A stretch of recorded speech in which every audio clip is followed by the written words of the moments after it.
A continuación, Psicolife.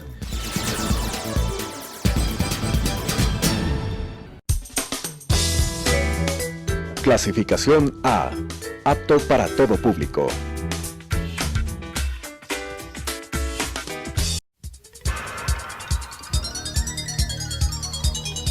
Las opiniones vertidas en este espacio por la producción y dirección del programa son de exclusiva responsabilidad de sus autores y de quienes intervienen en ellos.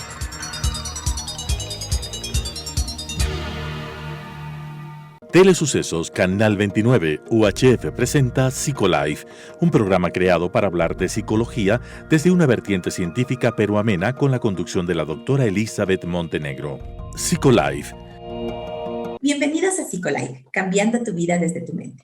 Hoy, como cada semana, nos reunimos para hablar sobre temas en el ámbito de la psicología que son siempre importantes y que buscan mejorar o proporcionar estrategias para mejorar su bienestar emocional y la calidad de vida, tanto de ustedes como de sus familias.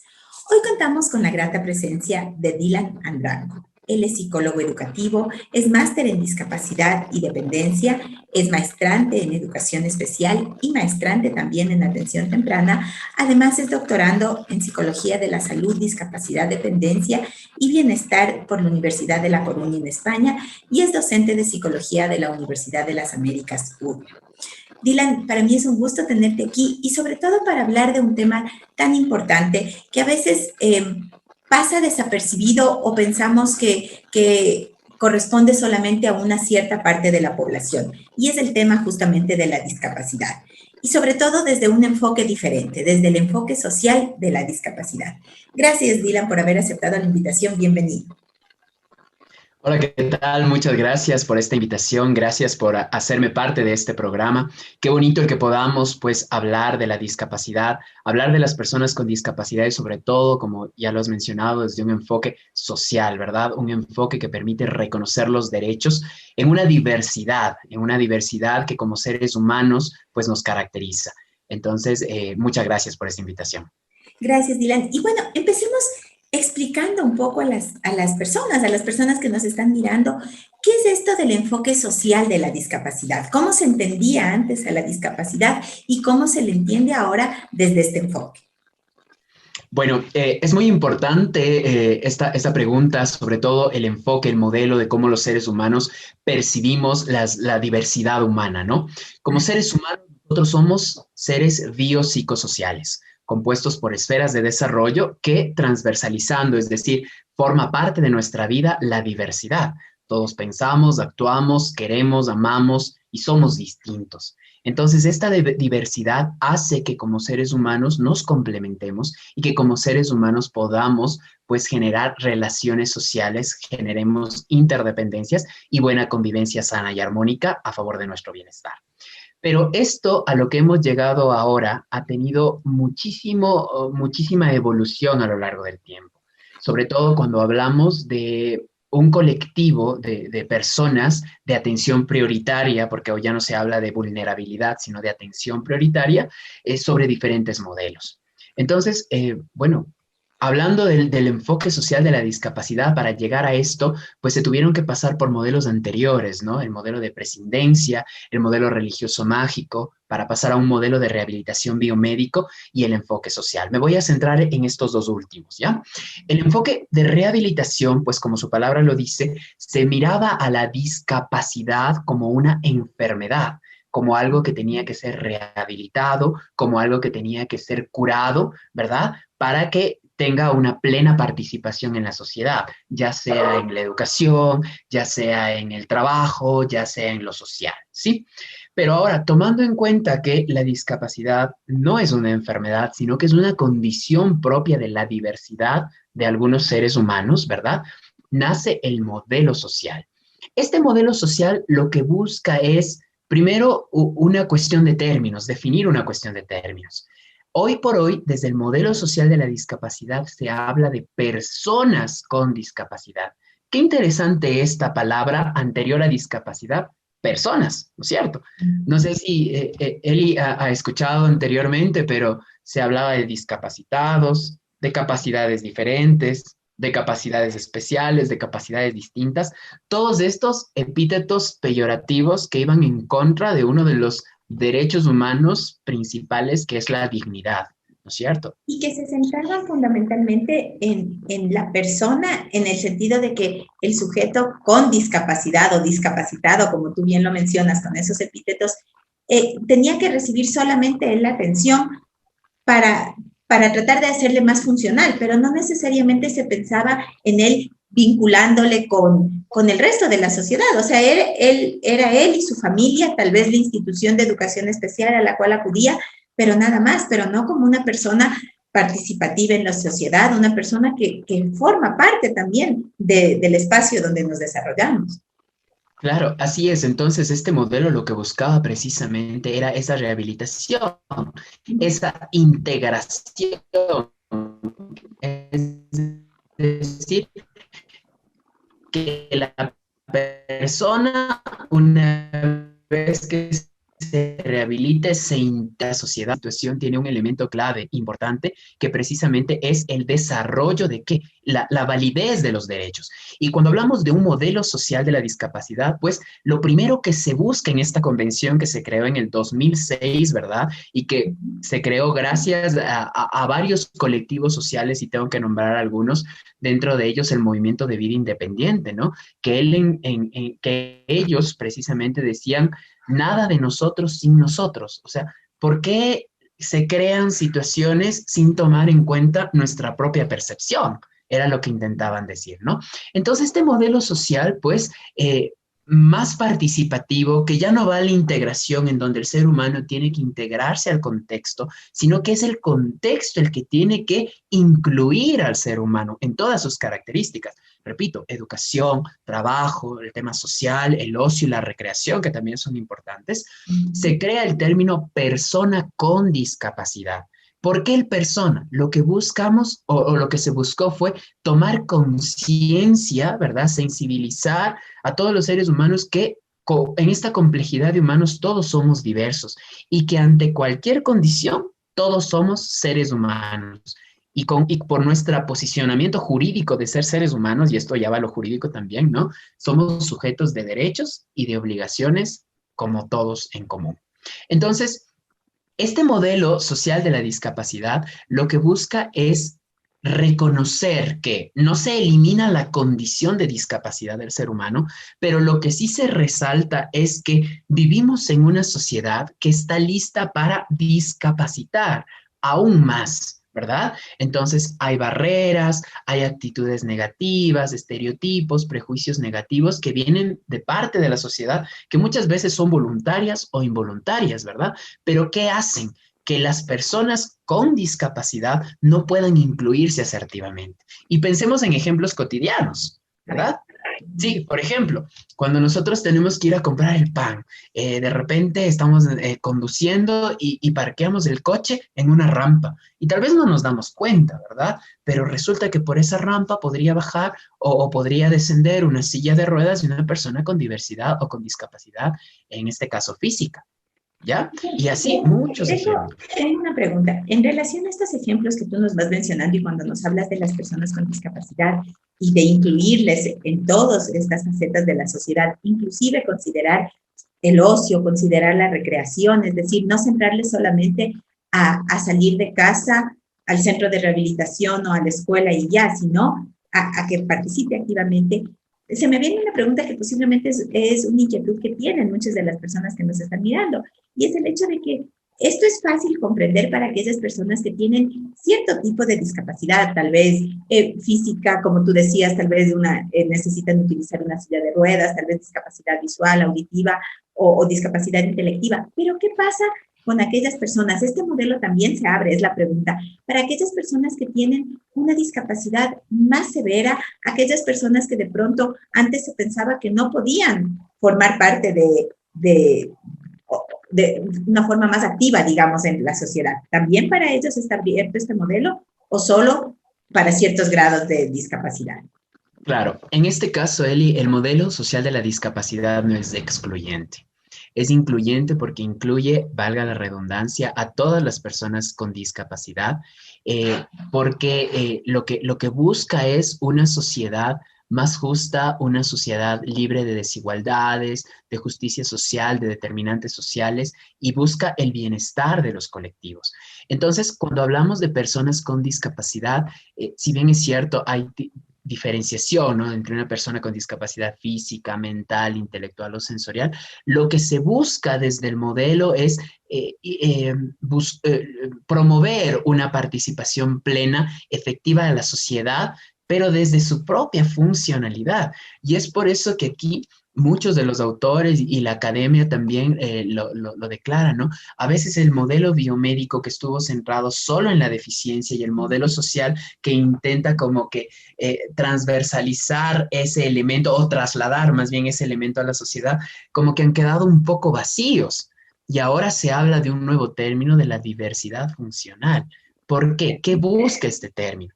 Este término, bueno, como sabemos, el lenguaje construye, lo que intenta este término es generar mayor aceptación, no negar la condición de la persona con discapacidad, pero valorar la condición propia y subjetiva de cada ser humano. Entonces, ante eso no podemos comparar, ¿verdad? En una reforma, por ejemplo, que una persona con discapacidad visual, solo hablando de discapacidad visual, con por ejemplo, con una baja visión o con ceguera total, participen de la misma manera, ¿de acuerdo? Pero lo que se busca es lograr su participación plena, ¿sí? Es como las personas, sí, es como las personas sin discapacidades, ¿verdad? No podemos participar de la misma manera. Cada uno tiene sus propias condiciones, su propia subjetividad y todo esto que se evidencia en la diversidad como seres humanos que somos. Creo que nos has ido aclarando muy bien, muy oportunamente a qué nos referimos cuando hablamos de este enfoque social. Nos decía Dylan, resignificando la dignidad humana, permitiendo comprender que cada uno es diverso y en esa diversidad es donde tiene que ir participando, nos decía Dylan hace un momento, en las diferentes situaciones que se le presenten.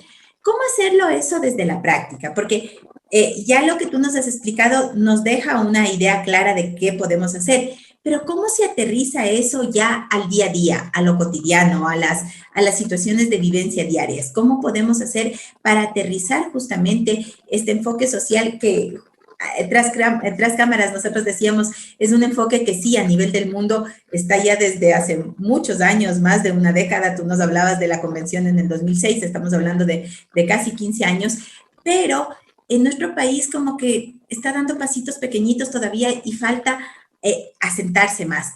¿Cómo, qué herramientas, qué se puede hacer para realmente lograr esa plena inclusión de las personas con discapacidad desde este enfoque social en nuestra sociedad?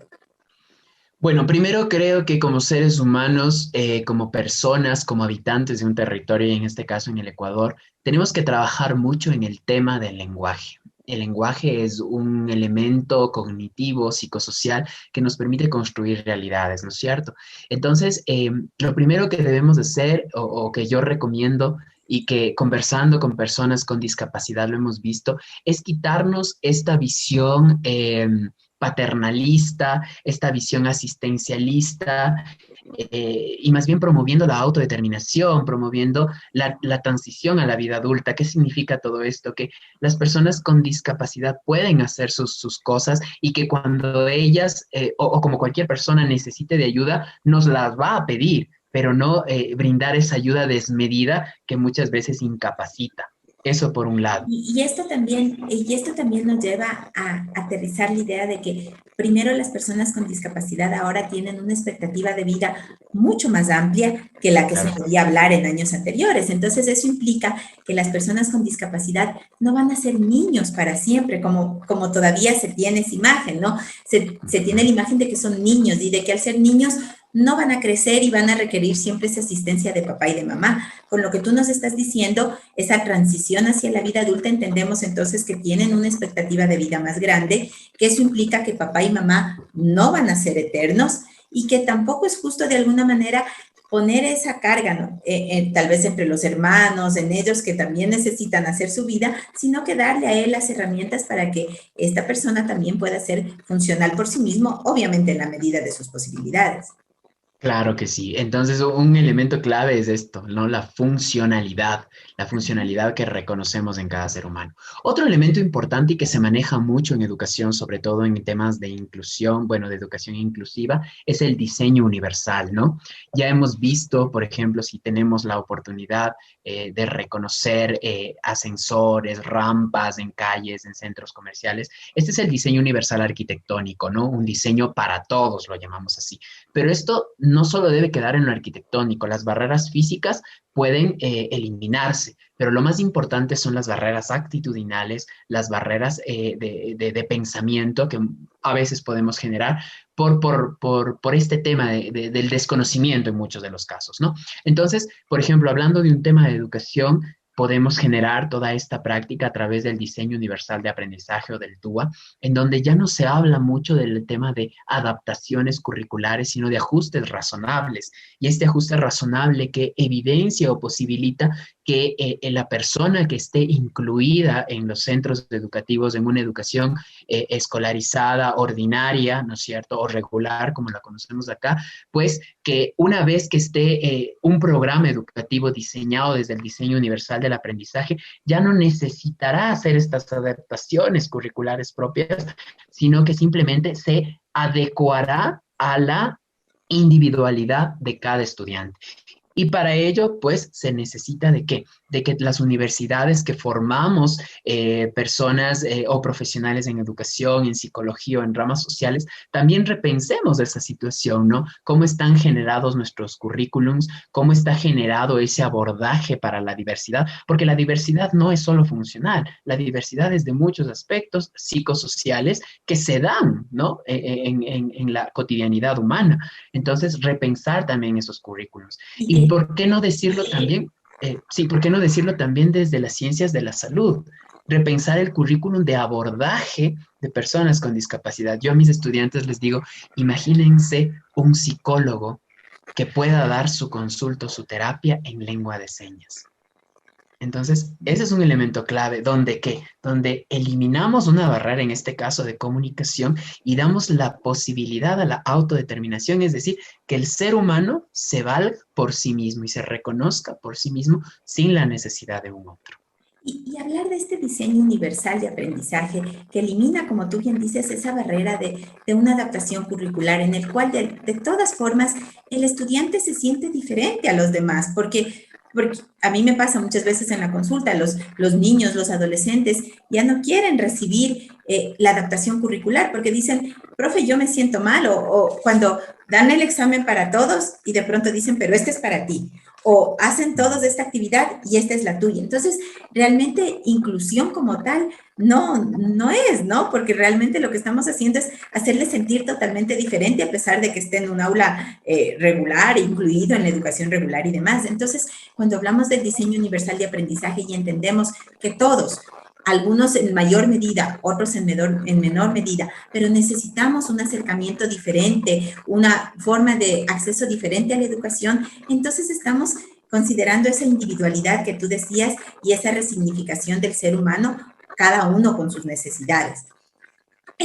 Este tema es tan importante, Dylan, y realmente el tiempo se va haciendo cortito para poder exponer todas estas ideas que tú nos estás plasmando y que creo que nos dan la posibilidad de poder conversar un poco más sobre el tema. Pero ahora yo quiero que Dylan les haga una invitación. Yo les decía al inicio de la presentación del programa que él es docente en la Universidad de las Américas, en la UDLA, y justamente a propósito de este tema, la universidad y con ellos la Facultad de Psicología está organizando un conversatorio. Quiero que les invites, Dylan, por favor, a las personas que nos están escuchando ahora. Bueno, muchas gracias por este espacio. De hecho, la Universidad de las Américas, desde nuestra Facultad de Psicología, desde nuestra Escuela de Psicología, pues vamos a realizar un conversatorio, una mesa redonda con distintos profesionales a nivel nacional e internacional, pues en donde vamos a dialogar sobre los retos de la inclusión en distintas esferas de las personas con discapacidad, ¿verdad? Siempre motivando a la concientización, a la sensibilización, promoviendo una sociedad más justa desde un modelo social de la discapacidad y de la diversidad funcional. Entonces, la invitación para todos ustedes, esta mesa redonda, esta mesa de diálogo se va a realizar el día 3 de diciembre de 17 a 19 horas. Todos invitados, va a ser vía Teams, entonces se va a compartir el link para que todos ustedes puedan conectarse. Es un evento gratuito en donde desde la academia y diferentes profesionales pues hablaremos de este tema tan importante como es el reconocimiento de las personas con discapacidades. Y para todas las personas que quieran contactarse, que quieran participar de este evento, que es tan importante porque muchas veces se habla, y ahora después de todos estos meses que hemos vivido situaciones tan tensas, hablamos justamente de cambios, hablamos de ser más humanos, de mejorar esas condiciones, y esta es una puerta justamente para poder hacerlo. ¿Cómo pueden contactarse para poder pedir justamente la dirección para poder ingresar al Teams de este conversatorio que va a ser el 3 de diciembre? Muy bien, bueno, pues nosotros tenemos una página de Facebook en donde se comparte todos los eventos que como académica, como Escuela de Psicología de la Universidad de las Américas estamos generando. Entonces pueden buscarnos en nuestra página de Facebook, Escuela de Psicología de la UDLA. También vamos a hacer este lanzamiento a través de redes. Muchas gracias, Eli, por permitirnos anunciar en este programa. Entonces, si es posible, pues les podemos pasar también para que nos ayuden pues compartiendo el link de este evento, y hay muchas maneras, ¿no? O también pueden escribirme a dylan.andrango@udla.edu.es y con mucho gusto les compartiremos también el link. Perfecto, muchas gracias. Entonces, estemos atentos a las redes sociales. También desde nuestras redes sociales vamos a ayudar a compartir este evento porque considero que son aspectos muy importantes para trabajar. El enfoque social de la discapacidad, el poder hablar de esta diversidad funcional y de los retos, no solo en el ámbito educativo, en el ámbito laboral, en el ámbito personal, son retos que como sociedad tenemos y debemos involucrarnos también. Gracias, Dylan, por habernos acompañado ahora, por estas claras explicaciones que nos diste, y a ustedes también, amigos televidentes, gracias por acompañarnos en este programa, en esta edición de Psicolife, cambiando tu vida desde tu mente. Les invitamos a seguirnos como siempre a través de nuestras redes sociales. Pueden hacerlo a través de Facebook en SEADI Psicología. Este programa pueden compartirlo después de mirarlo. También está en YouTube, en Telesucesos Psicolife, y también pueden seguirnos a través de Instagram en Psicolife S. Muchas gracias. Hasta una próxima. Las opiniones vertidas en este espacio por la producción y dirección del programa son de exclusiva responsabilidad de sus autores y de quienes intervienen en ellos.